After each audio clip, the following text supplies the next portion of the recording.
পাপ হতে পারে, ভুল হতে পারে, অন্যায় হতে পারে। ওই অন্যায়ের উপর অটল থেকো না, আমার কাছে ফিরে আসো। কাম টু ইউর লর্ড, তোমার রবের দরবারে ফিরে আসো। ক্ষমার মতো ক্ষমা চাও, ক্ষমার মতো ক্ষমা চাইলে আমি সব ক্ষমা করে দেব। সুবহানাল্লাহ পড়েন। রব্বুল আলামিন বলেন, ইয়া আইয়ুহাল্লাযীনা আমানু তুবু ইলাল্লাহি তাওবাতান নাসুহা। ও বিশ্বাসীরা, ভুল করেছো, অন্যায় করেছো, পাপ করেছো, জুলুম করেছো, আমার কাছে ফিরে আসো, ক্ষমা চাও। ক্ষমার মতো ক্ষমা চাইলে সব গুনাহ মাফ করে দিতে পারে কে? পাপ নাই, গুনাহ করি নাই, এরকম কেউ আছি? কথা বলেন। কত পাপ করছি, কোনো হিসাব আছে? পৃথিবীর কেউ না জানলেও জানে কে? পৃথিবী না জানুক আমি তো জানি, আমি কি পাপ করেছি হায়। আমার পাপের করলে বিচার, বাঁচার আমার নাই উপায়। দয়াময় প্রভু মাফ করো আমায়, মাফ করো আমায়। পড়েন আমিন। আমাদের পাপগুলো ক্ষমা করে কে? চিল্লায় বলেন কে? আল্লাহ ডেকে বলে, গোলাম আমি হলাম গাফিরুয যামব কাবিলুত তাওব। আমার কাজ হলো ক্ষমা করা, আমার কাজ হলো তওবা কবুল করা। শয়তানের কাজ হলো ওয়াসওয়াসা দেওয়া, আমাদেরকে ভুল পথে নিয়ে যাওয়া। আর আমাদের কাজ হলো ভুল করে ফেলা, আল্লাহর কাজ হলো ভুলগুলো মাফ করে দেয়া। আল্লাহ ডেকে বলে, গোলাম তোরা যদি ভুল না করতি, তোরা যদি পাপ না করতি, তোরা যদি অন্যায় না করতি, তোদেরকে ধ্বংস করে দিয়ে এমন একটা জাতি আমি এই দুনিয়ার বুকে তৈরি করতাম, যারা সকালবেলা ভুল করে দুপুরে মাফ চাইতো, দুপুরে ভুল করে রাত্রে মাফ চাইতো, আজকে ভুল করে আগামীকাল মাফ চাইতো। আর আমি আল্লাহ গুনাহগুলো তাদের সব ক্ষমা করে দিতাম। ক্ষমা করে দিতে আল্লাহর বড্ড ভালো লাগে। বান্দা আল্লাহর কাছে বারবার চাক, চোখের পানি ছাড়ুক, এটা আল্লাহ পছন্দ করে। চোখের পানির যে কত পাওয়ার আপনি কল্পনাই করতে পারবেন না। অনুশোচনার চোখের পানি, চোখ বেয়ে নাকের ডগা পেয়ে জমিনে পড়ার আগেই আল্লাহ এই বান্দারে মাফ করে দেয়। বিশ্বনবী ডেকে বলে, ও আমার উম্মতেরা শোনো, আল্লাহর কাছে দুনিয়ার মানুষদের দুই ফোঁটা পানি সবচেয়ে প্রিয়। এক হলো জিহাদের ময়দানে রক্তের ফোঁটা, দুই হলো অনুতপ্ত বান্দার চোখের পানির ফোঁটা। কত ভুল আপনি করেছেন, কত অন্যায় আপনি করেছেন, কত পাপ আপনার হয়েছে, কত মিথ্যা আপনি বলেছেন, কয় ওয়াক্ত নামাজ ছেড়েছেন, কয় লাখ টাকা ঘুষ খেয়েছেন, কত যৌতুক আপনি খেয়েছেন, কত মিথ্যা আপনি বলেছেন। আপনার পাপ যত বড় হোক, যত বিশাল হোক, যত বেশি হোক, আল্লাহর দয়ার পরিসীমা তার চাইতেও বড়। আপনার পাপ, আপনার অন্যায়, আপনার জুলুমগুলো যদি হয় খালের পানির সমান, বিলের পানির সমান, আল্লাহর দয়া সাগরের পানির সমান। আপনার পাপ যদি হয় সাগরের পানির সমান, আল্লাহর দয়া মহাসাগরের পানির সমান। আপনার পাপ আর অন্যায় যদি হয় পাহাড়ের সমান, আল্লাহর দয়া আকাশের সমান। আপনার পাপ যদি হয় আকাশের সমান, আল্লাহর দয়া আরশের সমান। এজন্য আল্লাহ বললেন, ইয়া আইয়ুহাল্লাযীনা আমানু তুবু ইলাল্লাহি তাওবাতান নাসুহা। ও আমার গোলাম, তুই তোর নিজেরে যত বেশি ভালোবাসিস, তার চেয়েও আমি তোরে বেশি ভালোবাসি। তোর বাবা মা তোরে যত বেশি ভালোবাসে, তার চেয়েও আমাদেরকে বেশি ভালোবাসে কে? আল্লাহ বললেন, ভালোবাসারে তৈরি করার পরে আমি 100 টুকরা করলাম। চিল্লায় বলেন কয় টুকরা? নবী বলে, আমার কোনো গুনাহ নাই, তারপরেও প্রতিদিন 70 বারেরও বেশি আমি তওবা করি। আল্লাহে ইন্নী আস্তাগফিরুল্লাহ ওয়া আতুবু ইলাইহি আকসার মিন 70 মাররা। Could you imagine that? কল্পনা করছেন কোনদিন যে নবীর গুনাহ নাই, ওই নবী তওবা পড়ে প্রতিদিন 70 বার, আকসার 70 বারেরও বেশি। আমার পড়া দরকার কয়বার? আপনার পড়া দরকার কয়বার? বিশ্বনবী 70 বারের বেশি বলে আমাদের পড়া দরকার কয়বার? আর আমরা প্রতিদিন পড়ি কয়বার? কথা কন। আমাদের ভুল হবে, ভুল হতে সমস্যা নাই, ভুল হওয়াই মানুষের স্বভাব, কিন্তু ভুল হওয়ার পরে ভুলের উপর অটল থাকা যাবে না। শয়তান আর মানুষের মধ্যে এই মৌলিক পার্থক্য। শয়তান ভুল করে ভুলের উপরই আছে, ঠিক কি না? ক্ষমা চায় নাই, কিন্তু আমরা সকালে ভুল করলে দুপুরে মাপ চাই কার কাছে? 19 সালে ভুল করলে 20 সালে মাপ চাই কার কাছে? মৃত্যুর আগ পর্যন্ত আমরা ক্ষমা চাইলে ক্ষমা করে দিবে কে? সব সময় 24/7 তওবার দরজা খোলা, দুইটা সময় ছাড়া। ভালো করে মনে রাখবেন, মুখস্থ ঠোঁটস্থ যেন থাকে। দুইটার সময় তওবা কবুল হয় না। চিৎকার করে বলেন কয় সময়? এক হলো বাদাল গারগারা, গরগরানি যখন আসে, মালাকুল মাউত যখন চলে আসে, মালাকুল মাউতরে যখন দেখে ফেলবেন তখন তওবা কবুল হবে নাকি?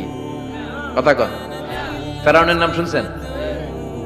ওরা যখন আল্লাহ লোহিত সাগরে ডুবাইয়া পানি খাওয়াইতে লাগলো, পানি খাইতে খাইতে পেটটা হয়েছে এত বড়, আর পানি খাইতে পারেন। এরপর হাত তুলে কয় আনা মিনাল মুসলিমিন, কোরআনের আয়াত, আনা মিনাল, হাত তুলে কয় আমি মুসলমান। ফেরাউন না বলে মুসলমান, আমরা যাবো কই? কথা কহ।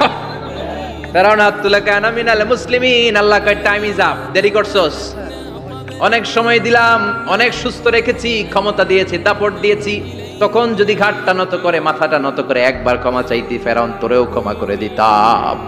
কিন্তু সময় শেষ হওয়ার পরে আমি মুসলমানদের অন্তর্ভুক্ত বললে কোনো লাভ হবে নাকি? আল্লাহ বলল সময় নাই, সময় শেষ। কারণ মুসা আলাইহিস সালামের চাচাতো ভাই অনেক দাওয়াত দিল, জাকাত দে, কারণ জাকাত দিব না, এই সম্পদ আমি কামাইছি, আল্লাহ দেয় নাই। মুসা আলাইহিস সালাম বললেন তাহলে আযাবের অপেক্ষা কর। আযাব চলে আসলো, আল্লাহ বলেন মুসা সেফ জোনে যাও, সরো, এখনই আযাব। ফাখাসাফনা বিহি ওয়া বিদারিহিল আরদ, পুরো ফাইয়ুমের জমিনটার আল্লাহ কাঁপিয়ে দিলেন, আর কারুনকে সহ পুরো সম্পত্তি তার জামিনের ভিতরে দাবিয়ে দিলেন।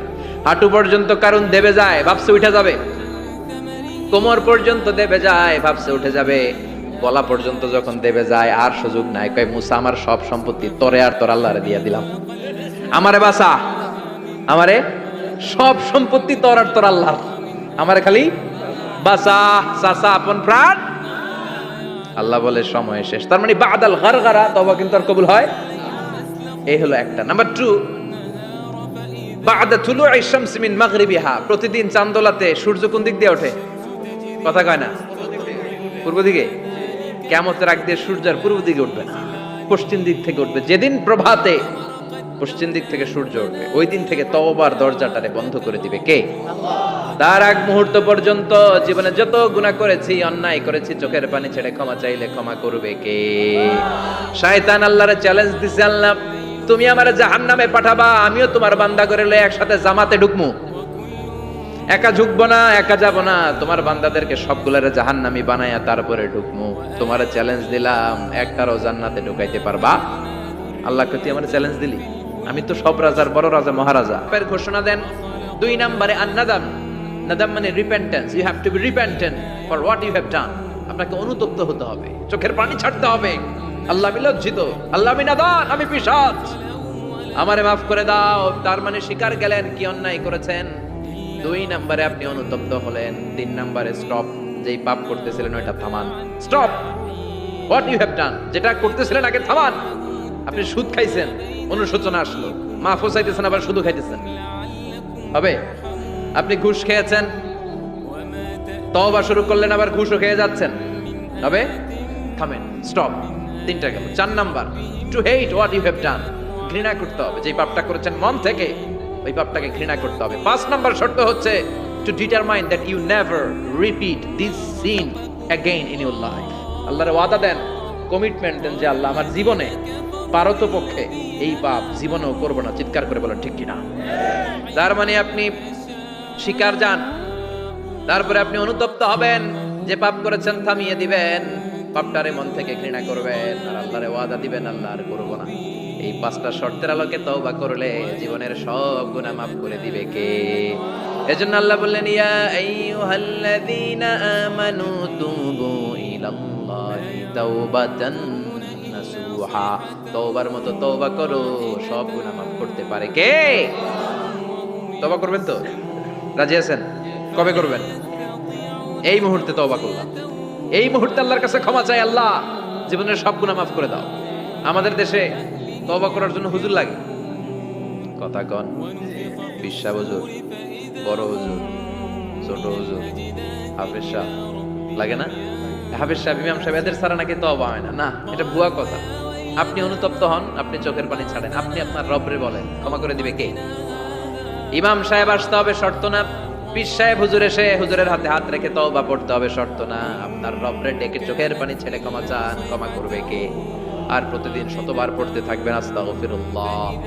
আওয়াজ করে সবাই পড়েন আস্তাগফিরুল্লাহ, আর জোরে পড়েন আস্তাগফিরুল্লাহ। বিশ্বনবী বলেন মান লাজিমাল ইস্তিগফার জাআলাল্লাহু লাহু মিন কুল্লি দিকিন মাখরাজা। সব সময় ইস্তিগফারের সাথে যে লেগে থাকবে, রব্বুল আলামিন তারে 5টা জিনিস দিবে। কয়টা? কথা কন, আরো জোরে সবাই বলেন কয়টা? নাম্বার 1, জাআলাল্লাহু লাহু মিন কুল্লি দিকিন মাখরাজা। বিপদে পড়লে বিপদ থেকে উদ্ধার করবে কে? আমাদের তো কোনো বিপদ নাই না? আছে? কত বিপদ, হ্যাঁ?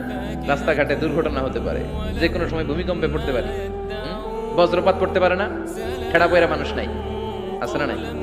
এই বিপদ আপদ থেকে আপনারা রক্ষা করবে কে? যদি আপনি ইস্তেগফারের সাথে আঠার মতো লেগে থাকেন। কিসের সাথে? কথা বলেন।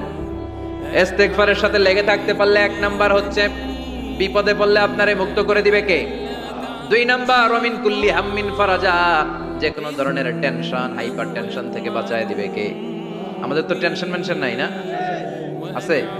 লাইফ নিয়ে টেনশন, বাঁচার টেনশন, মরার টেনশন, ক্যারিয়ারের টেনশন, রাস্তাঘাটে যানজট এটার টেনশন, পুলিশের দৌড়ানি, র্যাবের দৌড়ানি, বাড়ির ভাড়া, গ্যাস বিল, বিদ্যুৎ বিল, ছেলে মেয়েদের লেখাপড়া, কত টেনশন। এই সব টেনশন থেকে আপনারে মুক্ত করে দিবে কে? 3 নম্বরে ওয়ারযুকহু মিন হাইসু লা ইয়াহতাসিব, এমন জায়গা থেকে আল্লাহ আপনার রিজিকের ব্যবস্থা করবে আপনি কল্পনাই করতে পারবেন না। সুবহানাল্লাহ পড়েন। 4 নম্বরে সবসময় ইস্তেগফার যদি পড়া হয় আল্লাহর কোনো আযাব ওই বান্দার উপরে আসে না। ওমা কানাল্লাহু মুআযযিবাহুম ওয়া হুম ইস্তাগফিরুন।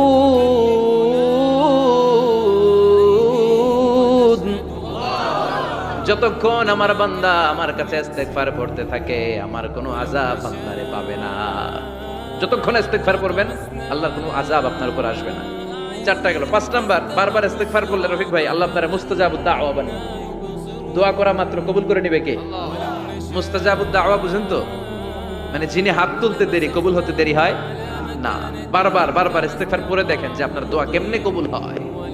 ইমাম আহমদ ইবনে হাম্বলের নাম শুনেছেন? হাম্বলি মাযহাবের প্রতিষ্ঠাতা। হানাফি, শাফিঈ, মালিকি, 4 নাম্বারটা আপনারা বলেন। হাম্বলি। এই হাম্বলি মাযহাবের ইমামের নাম আহমদ ইবনে হাম্বল। জগৎ বিখ্যাত মুহাদ্দিস। একক স্বতন্ত্র হাদিসের কিতাব হিসেবে পৃথিবীতে সবচেয়ে বড় যে হাদিসের কিতাব ওইটার নাম মুসনাদ আহমদ ইবনে হাম্বল। 40,000 হাদিসের কালেকশন আছে এটাতে। এই ইমাম আহমদ ইবনে হাম্বল ওনার শেষ জীবনটা হাদিস পড়ানো, হাদিস কালেকশনের জন্য ব্যয় করেছেন। শহরের পর শহর, দেশ থেকে দেশ, দেশান্তরে ঘুরতেন একটা হাদিসের জন্য। উনি সফরে বেরিয়েছেন হাদিস কালেকশনের জন্য। রুটি দেয়ার পরে আস্তাগফিরুল্লাহ, ক্রেতার কাছ থেকে টাকা নিয়ে ক্যাশ বক্সে রাখে আর কি পড়ে, আবার রুটি বানানো শুরু করে আর কি পড়ে, খালি এটাই পড়তেছে। ইমাম আহমদ ইবনে হাম্বল তো অবাক, কিরে এটা আবার কেমন যুবক, খালি আস্তাগফিরুল্লাহ। উনি প্রশ্ন করলেন, যুবক ঘটনা কি? আসার পর থেকেই তোমারে দেখতেছি তুমি রুটি বানাও, রুটি বিক্রি করো আর পড়ো আস্তাগফিরুল্লাহ, মালাকা ইয়া শাবাব। যুবক বলে, আস্তাগফিরুল্লাহ আমার সবচেয়ে বেশি পছন্দের আমল, আমি সব সময় আঠার মতে ইস্তেগফারের সাথে লেগে থাকি আর সব সময় পড়তে থাকি আস্তাগফিরুল্লাহ, আর এর বদৌলতে আল্লাহ আমারে মুস্তাজাবুদ দাওয়া বানিয়ে দিয়েছে। আহমদ ইবনে হাম্বল তো অবাক, আনতা মুস্তাজাবুদ দাওয়া, তুমি মুস্তাজাবুদ দাওয়া, রুটিওয়ালা। আমি এত বছর হাদিস পড়াই, আমি তো মুস্তাজাবুদ দাওয়া না, আর তুমি রুটি বেচো বাজারে, তুমি মুস্তাজাবুদ দাওয়া, তুমি দোয়া করলেই সব কবুল হয়ে যায়। যুবক বলে, না আমরা মুস্তাজাবুদ দাওয়া, আমি আমার জীবনে যত দোয়া করেছি কবুল করে নিয়েছে কে? সব দোয়া কবুল করে নিয়েছে আল্লাহ, একটা দোয়া ছাড়া। কয়টা? আহমদ ইবনে হাম্বলের কৌতূহল, কিউরিওসিটি আরো বেড়ে গেল। কি? সব দোয়া কবুল হয়েছে একটা দোয়া ছাড়া। মাযালিকা দুআ ইয়া শাব, কি সেই দোয়া? যুবক এবার বলতে শুরু করলো, আমার জীবনে যে দোয়াটা আল্লাহ কবুল করে নাই সেটা হচ্ছে আমি আল্লাহর কাছে অনেক চেয়েছি, অনেক দোয়া করেছি, যে আল্লাহ শুনেছি এই জামানার সবচেয়ে বড় মুহাদ্দিস, তার নাম নাকি ইমাম আহমদ ইবনে হাম্বল। আল্লাহ তোমার কাছে আমার চাওয়া, আমি যেন এই ইমাম আহমদ ইবনে হাম্বলের দেখে মরতে পারি, আমি যেন ইমাম আহমদ ইবনে হাম্বলের হাতে হাত রেখে মুসাফা করতে পারি আর তার কপালে একটা চুমু এঁকে দিতে পারি। আহমদ ইবনে হাম্বল আবেগপ্রবণ হয়ে গেলেন, চোখের পানি ছেড়ে দিলেন, বললেন, যুবক তোমার এই দোয়াটাও কবুল হয়ে গিয়েছে। আহমদ ইবনে হাম্বলের দেখা সাক্ষাৎ পাওয়ার জন্য আহমদ ইবনে হাম্বলের বাড়িতে তোমার যাওয়ার দরকার নাই, আহমদ ইবনে হাম্বল তোমার দরবারে ছুটে এসেছে। আনা আহমদ ইবনে হাম্বল মুহাদ্দিসুদ দাহর, আমি নিজেই আহমদ ইবনে হাম্বল। যুবক চোখের পানি ছেড়ে দেয়, আহমদ ইবনে হাম্বল চোখের পানি ছেড়ে দেয়। যুবক চিৎকার মেরে ইমাম আহমদ ইবনে হাম্বলকে জড়িয়ে ধরে, হাতে হাত রেখে মুসাফা করে, কপালের মধ্যে চুমু খায় আর আল্লাহর শুকরিয়া করে বলে, ও ইমাম, আসলে এই দোয়াটাও আল্লাহ আজকে কবুল করে নিল। বিশ্বাস হয়? সবসময় ইস্তেগফার করলে আপনার দোয়াগুলোর এইভাবে কবুল করে নেবে কে? এই পাঁচটা জিনিস পাবেন সবসময় যদি ইস্তেগফারের সাথে লেগে থাকেন। রাজি আছেন তো? এজন্য বিশ্বনবী সব সময় নামাজে সালাম ফিরানোর পরে পড়তেন আস্তাগফিরুল্লাহ। কি পড়তেন? 3 বার পড়তেন আস্তাগফিরুল্লাহ, আস্তাগফিরুল্লাহ, আস্তাগফিরুল্লাহ। পড়তে রাজি আছেন? ইস্তেগফারের অনেকগুলো আলফাজ আছে, সবচেয়ে ছোট ইস্তেগফার হচ্ছে এটা, আস্তাগফিরুল্লাহ, আস্তাগফিরুল্লাহ। আরো আছে আস্তাগফিরুল্লাহ আল্লাযী লা ইলাহা ইল্লা হুয়াল হাইয়ুল কাইয়্যুম ওয়া আতুবু ইলাইহি। বিশ্বনবী বলেন এই ইস্তেগফারটা যদি কেউ পড়ে, আত-তাওয়াল্লি মিন ইয়াউমিজ যাহাফ, যুদ্ধের ময়দান থেকে পালিয়ে আসা কবিরা গুনাহ। কি গুনাহ? কাফেরদের সাথে যুদ্ধ, আমি তাগড়া যুবক, তলোয়ার নিয়ে নেমেছি, আমার দেহের এক ফোঁটা রক্ত থাকা পর্যন্ত আমি যুদ্ধ চালিয়ে যাব, আমি ফিরে আসতে পারবো না, আইনটা কার? ফিরে আসলে কবিরা গুনাহ। বিশ্বনবী বলেন যুদ্ধের ময়দান থেকে ফিরে এসেছে এরকম কবিরা গুনাহ অবলম্বনকারীও যদি আস্তাগফিরুল্লাহ আল্লাযী লা ইলাহা ইল্লা হুয়াল হাইয়ুল কাইয়্যুম ওয়া আতুবু ইলাইহি পড়ে, ওই কবিরা গুনাহকারীকেও ক্ষমা করে দিবে কে? পড়তে রাজি আছেন তো? আবার সাইয়েদনা আবু বকর বললেন, ইয়া রাসূলুল্লাহ আল্লিমনি দুআআন আদউ বিহি ফি সালাতি, এমন দোয়া আপনি আমারে শিক্ষা দেন যে এই দোয়াটা আমি নামাজে পড়তে পারি। বিশ্বনবী বললেন, পড়ো আল্লাহুম্মা ইন্নী যালামতু নাফসি যুলমান কাসীরান ওয়া লা ইয়াগফিরুয যুনুবা ইল্লা আনতা ফাগফিরলি মাগফিরাতাম মিন ইনদিক ইন্নাকা আনতাল গফুরুর রহিম। সুবহানাল্লাহ পড়েন। এটাও ইস্তেগফার। আমরা এটার বলে দোয়া মাসুরা, সালাম ফেরানোর আগে পড়ি না? যেখানেই ক্ষমা চাওয়ার কথা আছে ওইটারই কি বলে? ইস্তেগফার। আল্লাহুম্মা ইন্নী যালামতু নাফসি, আল্লাহ জুলুম করেছি, যুলমান কাসীরা, অনেক জুলুম, ওয়ালা ইয়াগফিরুয যুনুবা ইল্লা আনতা, তুমি ছাড়া এই গুনাহ ক্ষমা করার তো কেউ নাই, ফাগফিরলি মাগফিরাতাম মিন ইনদিক, তোমার দয়ায় আমারে ক্ষমা করে দাও, ইন্নাকা আনতাল গফুরুর রহিম, তুমি হলা ক্ষমাশীল। ঠিক কি না? এটাও ইস্তেগফার, এটাও পড়বেন। আর এই সব ইস্তেগফারের শ্রেষ্ঠ ইস্তেগফারের নাম সাইয়্যিদুল ইস্তেগফার। যত ইস্তেগফার হতে পারে এর মধ্যে সবচেয়ে শ্রেষ্ঠতম ইস্তেগফার নাম কি? কথা কন। বুখারীর বর্ণনা, শাদ্দাদ ইবনে আউস রাদিয়াল্লাহু তাআলা আনহু বর্ণনা করেন, এই সাইয়্যিদুল ইস্তেগফার দিনের বেলা যে পড়বে ওই দিনে মারা গেলে সে জান্নাতি। এই সাইয়্যিদুল ইস্তেগফার রাতের বেলা যে পড়বে ওই রাতে যদি ইন্তেকাল হয় ওই লোকটা জান্নাতি। মুখস্থ আছে না? কার কার মুখস্থ হাত তোলেন? মাশাআল্লাহ, তাবারাকাল্লাহ, মাশাআল্লাহ, মাশাআল্লাহ। আর যাদের নাই তাদের হোমওয়ার্ক, তাদের আল্লাহুম্মা আনতা রাব্বি লা ইলাহা ইল্লা আনতা খালাকতানি ওয়া আনা আবদুক ওয়া আনা আলা আহদিকা ওয়া ওয়া'দিকা মাস্তাতা'তু আউযু বিকা মিন শাররি মা সানা'তু আবু'ু লাকা বিনি'মাতিকা আলাইয়া ওয়া আবু'ু লাকা বিযামবি ফাগফিরলি ফাইন্নাহু লা ইয়াগফিরুয যুনুবা ইল্লা আনতা। সুবহানাল্লাহ পড়েন। আজকে রাতে পড়ছেন, মারা গেলে জান্নাতি। চিল্লায় পড়েন আল্লাহু আকবার। এজন্য বিশ্বনবী বলেন আমার আগের গুনাহ মাফ, পরের গুনাহ মাফ, তারপরেও প্রতিদিন আমি 70 বার তওবা ইস্তেগফার পড়ি। আজকে থেকে পড়তে রাজি আছেন তো? বেশি বেশি ইস্তেগফার পড়া যাবে না? একটু প্রাণ খুলে দিল খুলে আওয়াজ করে পড়েন তো আস্তাগফিরুল্লাহ। আর জোরে পড়েন আস্তাগফিরুল্লাহ। আবার সবাই পড়েন আস্তাগফিরুল্লাহ। সব সময় তওবা ইস্তেগফার যারা পড়ে তাদেরকে পছন্দ করে কে? সব সময় জিকির করে করে জিহ্বাটারে যারা ভিজিয়ে রাখে তাদেরকেও পছন্দ করে কে? আল্লাহ বলেন ওয়াজকুর রাব্বাকা ফি নাফসিকা তাদাররুআন ওয়া খীফাতান ওয়া দুনাল জাহরি মিনাল কওলি বিল গুদুবি ওয়াল আসাল ওয়া লা তাকুম মিনাল গাফিলিন। সুবহানাল্লাহ পড়েন। আল্লাহ বলেন ওয়াজকুর রাব্বাকা ফি নাফসিক, আল্লাহরে মনে মনে ডাকো, তাদাররুআন ওয়া খীফা, আল্লাহর জিকির করতে আল্লাহ বলেছেন ফি নাফসিক। বুঝতেছেন অর্থ? ফি নাফসিকা, মনে মনে আল্লাহর জিকিরটা করো। তাদাররুআন ওয়া খীফা, তাদাররুআন মানে বিনয়ের সাথে, with full of humility, submission and humbleness, বিনয়ের সাথে আল্লাহর ডাকো। ওয়া খীফা, গোপনে গোপনে ডাকো। দুনাল জাহারি মিনাল কওল, চিৎকার চেঁচামেচি করে ডেকো না। কার কথা?